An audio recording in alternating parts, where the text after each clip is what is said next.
Maryland State High School Indoor Track Championships coming up, and we're doing a little preview of that today. We're being joined by Craig Amos, our assignment editor over at runningmaryland.com. You can check out a very interesting article he just wrote about the first modern Olympic discus and shot put champion. And he's from Baltimore, Robert Garrett. Check it out, runningmaryland.com. Craig, thanks for joining us on the show. Pleasure to have you.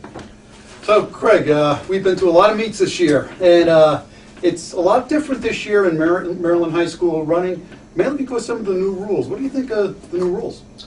Well, I think the rules were put in to more, I think, along the lines to shorten the meets. I mean, you and I have been to these regional meets for a lot of years, and they were just taking way too long. I mean, some of them, the forsythias were blooming by the time they were over. And there was a genuine concern from talking to people on the Indoor Track Committee and the NPSSAA of kids getting home very late.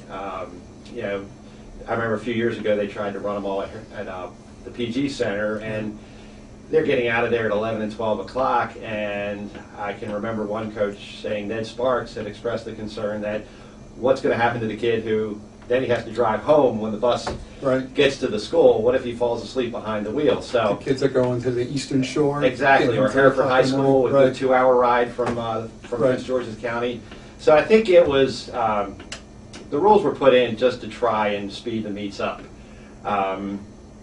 Unfortunately, sometimes you get the law of unintended consequences. Right. This year they went to the top 16 in each region and each section of the region, and only 2 athletes per team, which seems to be a little bit of a bugaboo in a lot of people's craws this year, just because Hereford High School had the top 4 girls in the 3A Northern region, but they're only allowed to enter 2. So it's good intake. I'm sure they're going to tweak it a little bit.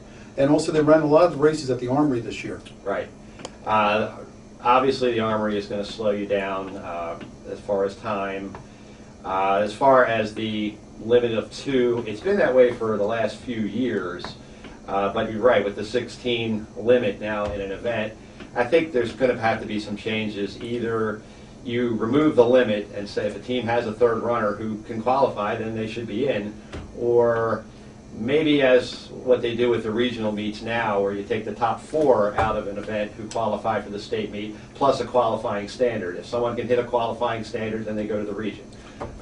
Again, I think it's just, maybe it went a little too far the other way in the first year, but I think it was well-intentioned, and I think it's had some positive impact as well. The regional meets seemed to go a little bit too quickly, too. From start to finish, they were over in 3.5 hours, and that was even taking breaks and extending the break between heats a little bit. So some of the distance runners who were running 4 events, or the runners that were going 300, 500, or 4x2, 4x4, we're finishing up and going right up back onto the track again. So they're going to have to tweak things a little bit. But let's talk about who's expected to really perform well this year. Well, do you want to start with the distance? Well, let's start with the sprinters. Well, I mean, we have Champ Page, who was on, I believe, a few weeks ago here from Wise, 33.93 and the 300 at Virginia Tech the other week, which I think at the time was the 2nd fastest recorded high school time nationally. Right. I haven't seen an update on that, so obviously he's doing very well. Tavon Jacobs from Suitland, also from Prince George's County, and he's also a part of that Suitland boys 4x2 100-meter relay team, which is running like 129 lows, and that's with 3 new guys this year.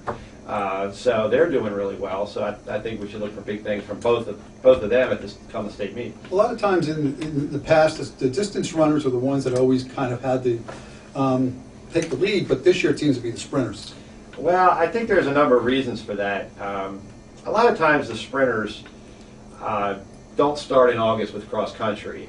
They're football players, soccer players, or maybe they're just running for a club team to get themselves in shape for the track season. I think the philosophy, as you and I were saying a few minutes before we went on, has shifted as far as the distance runners, whereas now, as far as indoor, they're maybe tapering down a little bit. They're picking and choosing their events a little more. They're working more on just base training. It's more of a case of, as one coach told me, running with one hand tied behind your back. There's not a lot of speed work.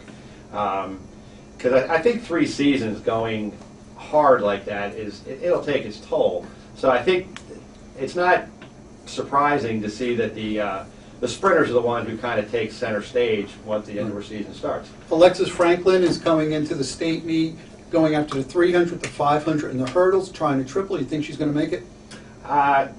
Well, she'll have maybe some competition in 4A. Our friend MJ from Duval, who is very capable, I think, of giving her a challenge. But I've seen Alexis a number of times, and I just can't see her losing an event. I mean, I think we saw her in the regional meet when the 3 and the 5 came almost concurrently. She looked a little tired by the 500, but she'll have a little more recovery time come the state meet. So I wouldn't be surprised at all to see her pull off a triple. The distance runners this year, it looks like Hannah O'Neill is probably the top distance runner for boys and girls, quality-wise, anywhere in the state. She's probably going to wind up doubling in the 16 and 32. Think anybody can come close to touching her? In 2A, where she'll be running in, I'm not really convinced anybody can. And this has really been a year for her where she's kind of pulled back a little bit. She was telling me, I think we were talking back in late December, I think at the Frostbite Invitational, where she was really going to concentrate on one really good outdoor season. Of course, it's her senior year, so I guess she wants to go out on a good note. But she's run 10:52 in the 2 mile. It'd be nice to see her dip under 10:50 at the state meet.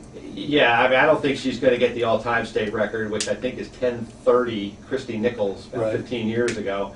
But I think she can dip under 10:50 in the 2 mile. I think a lot of it will be predicated on what she does in the mile. So. Right. The boys' distance run's probably going to be, the best race of the season's probably going to be over in 4A for the mile with Will Conway of Winston Churchill going against Evan Larada of Quince Orchard again. So just like they did in Montgomery County Championships in the regions. And who do you think's going to come out on top? I think Conway's been pretty much focusing on the mile, I think, a lot of this season. So, and he did win it last year. So I would think he might be the slight favorite in the boys 4A 1600. And from talking to him at the state cross country championships, where Churchill didn't do quite as well as they had hoped they would, I think he's got a little bit of something to prove, and I think he's a little motivated. So I wouldn't be surprised to see him take the 4A 16.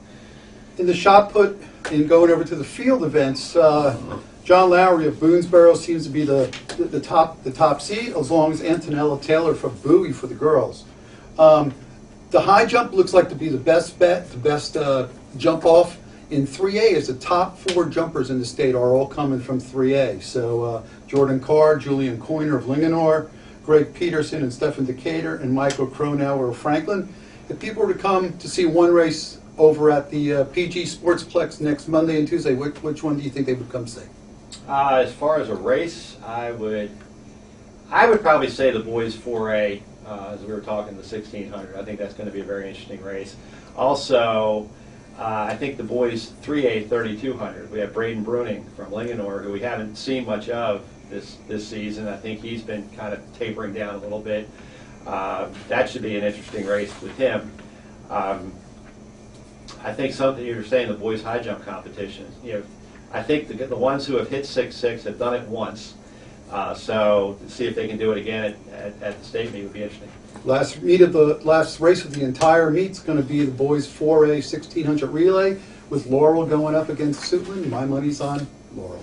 Really, I think I'll take Suitland then, just to maybe we put a little side wager on it. Diet Coke. Okay, Diet Coke. Let's keep it safe. All right. That was a pretty good preview. I know we have a lot of excitement coming up for that meet. But coming up, we're going to be talking to Bring Back the Mile. We're talking to David Monaco and Ryan Lampa of the Bring Back the Mile movement and Marty LaCory. So stay tuned. Very distinguished guests coming up.